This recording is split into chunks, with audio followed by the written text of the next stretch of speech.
has joined the conference.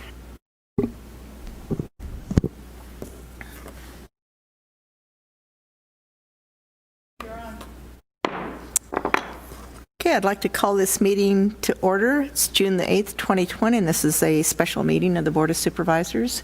Jenny, could you see if we have anyone on the telephone? Supervisor Johnson? Present. Supervisor Angus? Here. Supervisor Gould? Here.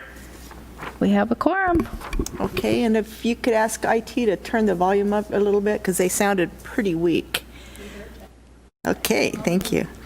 Okay, the first item on the agenda will be a discussion of possible action, Ray, an update on the County Public Health Director to the Board of Supervisors regarding recent issues, actions, events, and county responses regarding COVID-19, and taking any necessary action upon those updates. So we have Denise Burley with us this morning. Good morning. I'll turn this over to you. Madam Chair, members of the board. Just a few updates for you today. As you know, we hit a new milestone today yesterday actually in the number of cases. We now have 505 cases in the county. For the last 3 weeks, we've seen a pretty steady increase, 30%, 12%, and then 19% increase in cases from previous weeks.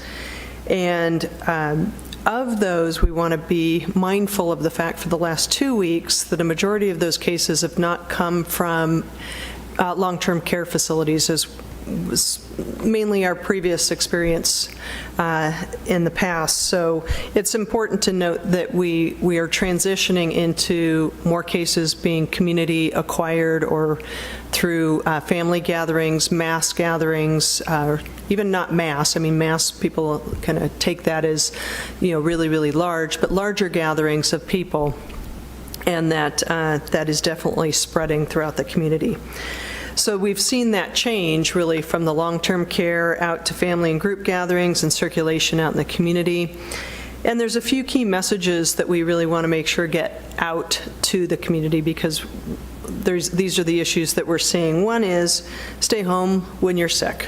That continues to be the messaging that we need to get out to everyone. And that doesn't mean just people who work. There are plenty of people who are retired or volunteer or have other experiences out in the community, and we want to make sure that those individuals also adhere to that standard of staying at home if you're sick.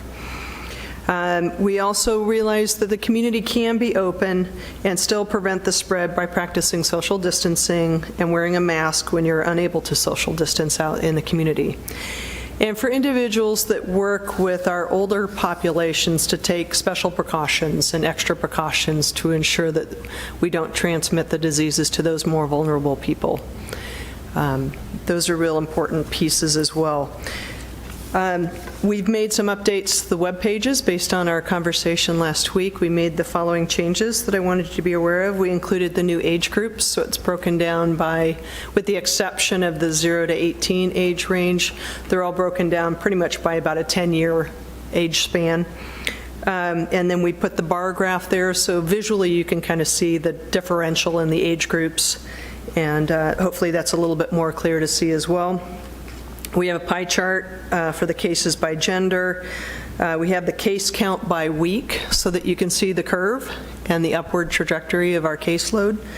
And then the percent change from the previous week, which we thought would also be helpful for the public to see. We'll be providing updates to that information every week, generally on Mondays. Just so that we can have a full week's worth of data to put up, and it's a complete week.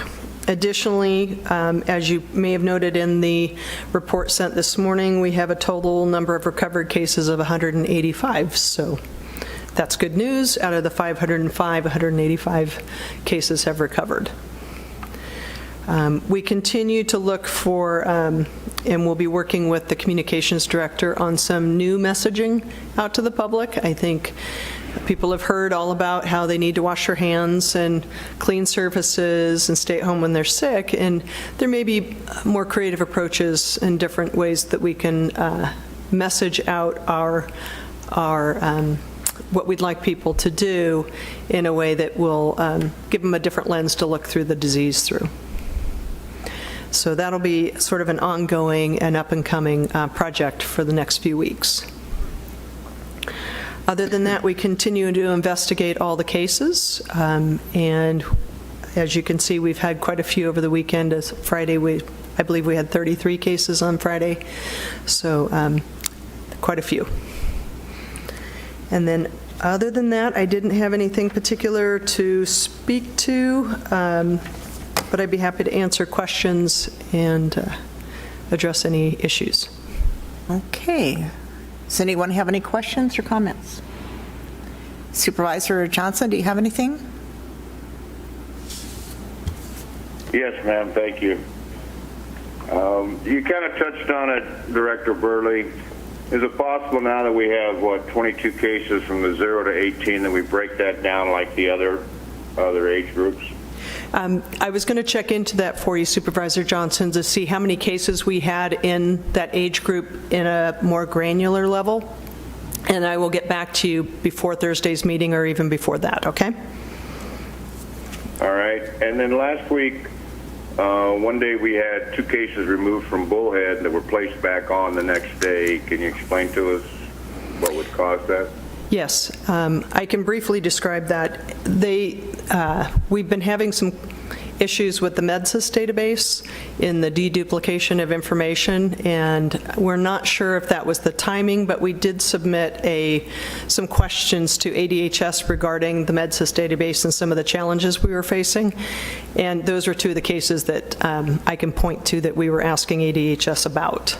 So I hope to have some more information for you on that as well, how that was resolved. All right.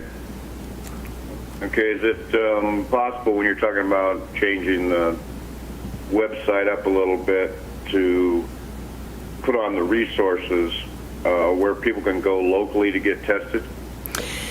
So we can absolutely do that for what we know, and I do believe that ADHS was going to do that also, where you could put in a zip code, but I'll test that as well, make sure that they've made that update, and if they haven't, I did ask one of our staff to reach out to find out who is providing testing out in the community, and I will see about getting that added to our website. Thank you.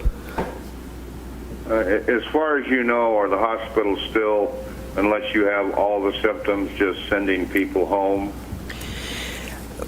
In a conversation recently with Western Arizona Regional Medical Center, they did indicate that if someone came into their location and was symptomatic, that they would test them. What I know about the others is exactly that unless you're being admitted into the hospital, are going to be going through an elective surgery at that particular hospital, or a healthcare worker, EMS worker, they would send you home if you had symptoms to self-quarantine.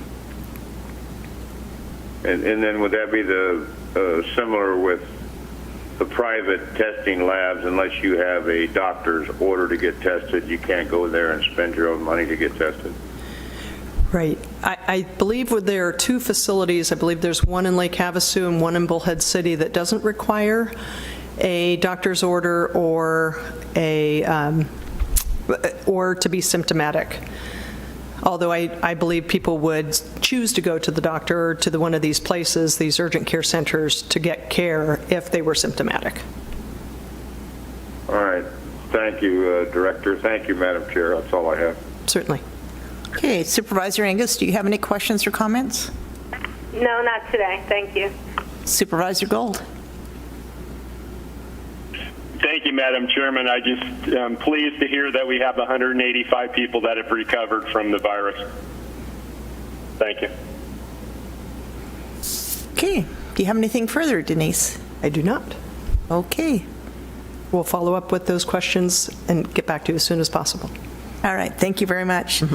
Going on to the next item, this will be a discussion of possible action. Ray, approve and accept donation valued at $99 to furbish, apply Arizona sealer to the stone grout base of the Kingman World War I Spirit of the American Doughboy Monument at the Mojave County Superior Courthouse in Kingman by the Arizona Military Order of Devil Dog Charity.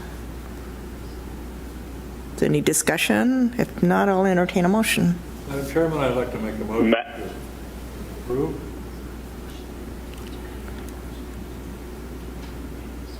Okay, Second.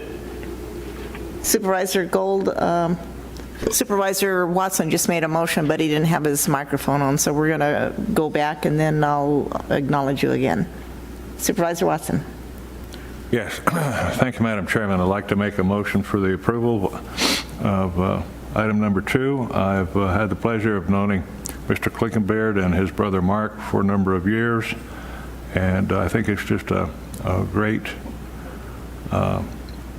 asset to the community to have the Doughboy Spirit of America monument continue to be on display and in good condition. Okay, I agree. Supervisor Gold. Second that motion. Okay, we have a motion and second. All those in favor say aye. Aye. Aye. Any opposed? Motion passes. Item number 3, this will be a discussion of possible action. Ray, allow Mike Hendricks to keep the HP 15C calculator that he has used during his employment with the county. Okay. Before I make a motion, I'd like to hear the story. Mr. Hendricks. Mr. Hendricks, what's the backstory on this? See, when I first started working for the county in '84,